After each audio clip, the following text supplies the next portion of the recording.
Okay, we've cleaned this terminal block up now, and it's all dried out. So we've just got a little bit more work to do on this, just to take off the last areas of tarnishing, particularly concentrating on the areas where the battery is going to be connected, and these areas at the front here where there's a little contact here that springs backwards and forwards when you put the charging plug in.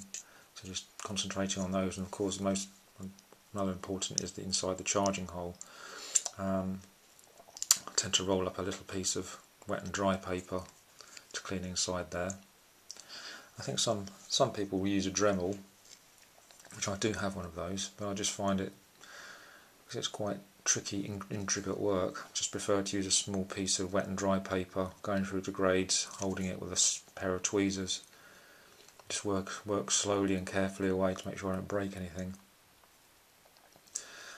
So that's, once we get that done, we can put it all back together and see if the train is new power cell, see if the train will take a charge.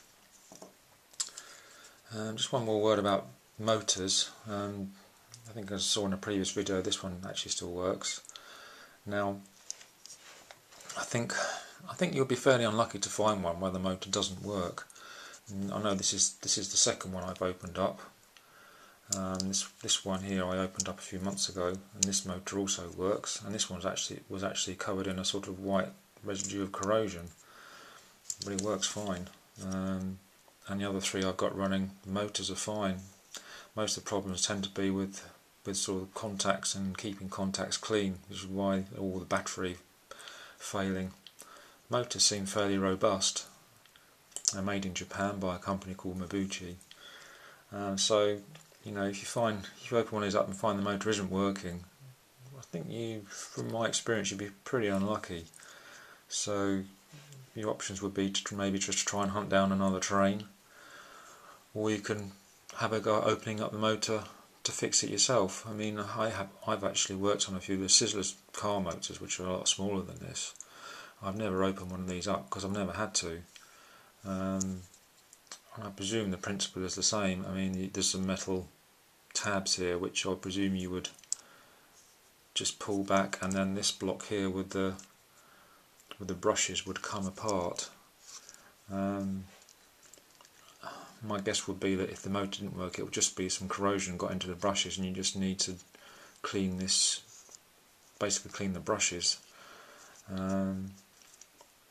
Possibly the fact that these are bigger motors than in the Sizzler's cars, and also the fact that the battery is actually a lot further away.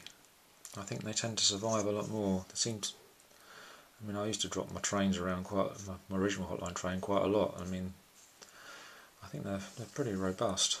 So yeah. So if you find a motor doesn't work, I mean, I think trying to find another one, you'd probably guaranteed to find a motor that works, or say just have a go at dismantling it yourself and see if you can fix it. And they're not too difficult. I mean, you can't break it because it's already not working.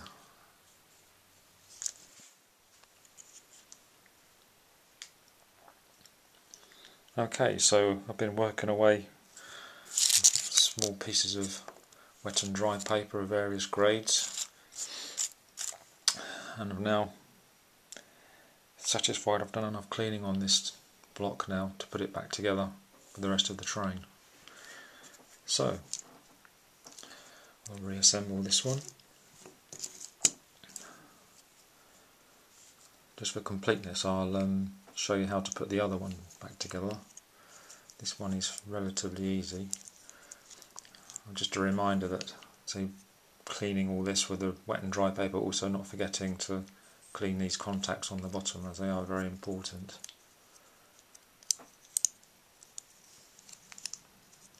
I'll try and keep this in camera view. It's very difficult to do this while watching through the video. This needs to push through the front first.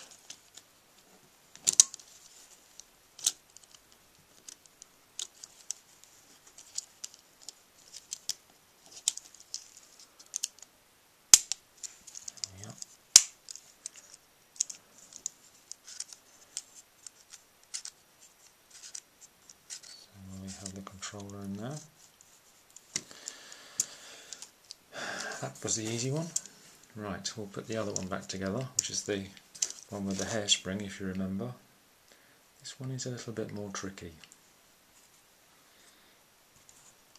Here we have the block and the motor with the controller attached.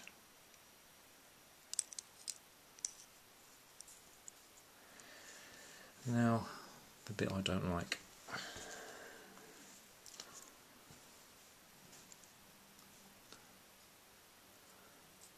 The hairspring actually wraps around underneath this controller. I remember the first time I took one of these apart, I couldn't remember.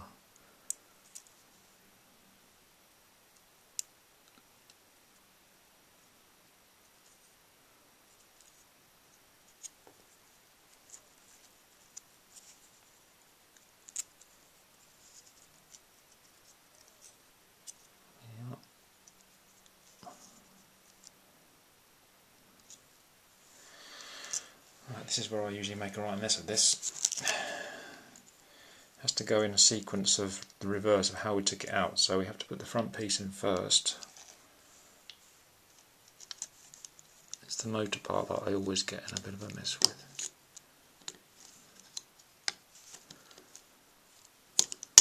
Let's click that in. That's okay. Right, we have to put this in backwards, so the front of the motor goes in first, and then we have to push and I don't think that's gone in this time.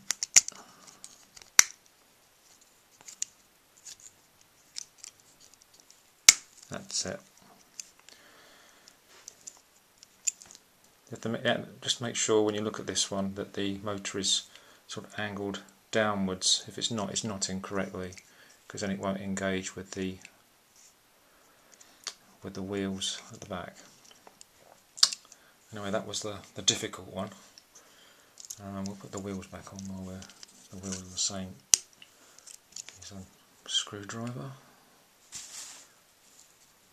Makes it easier.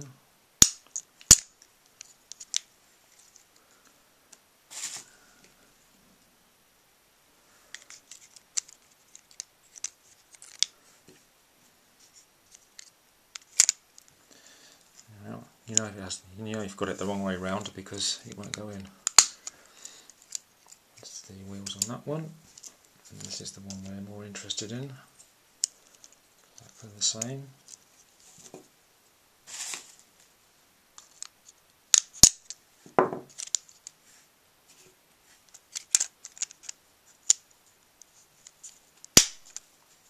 Okay.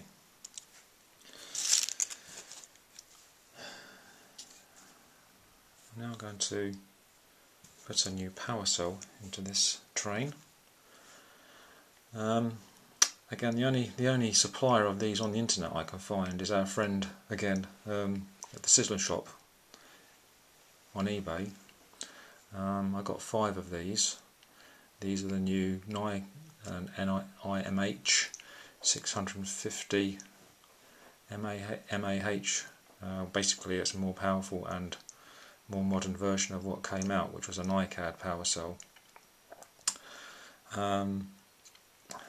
I've been looked for the source for these over here in the UK, but not found any at all. I say Sizzler shop people seem to be selling these at the moment. When you actually buy these, they come wrapped with this one had a green plastic surround on it. But I actually took that off because I found on the Sizzler's cards it was snagging the contacts in the battery housing when you try to pull the battery out. So I just took the plastic cover off. So this is one of the more powerful versions. I am still looking for a source over here in the UK. They obviously make them for something else other than toys, but I just can't seem to find them. Anyway, we'll put the new power cell in. I'm going to bring in the goose pump for its first charge.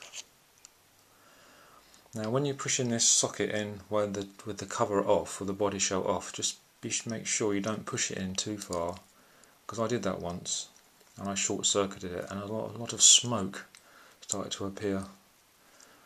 So you just push it in far enough that this little, I can find just a pointer, you can see this, there's a little bit here that springs backwards and forwards, there's like a little recess on the charging plug and it just kind of clips in there. Don't push it all the way in, or you'll be in real trouble. Okay, we'll give it a 90-second charge and we'll see if it's running.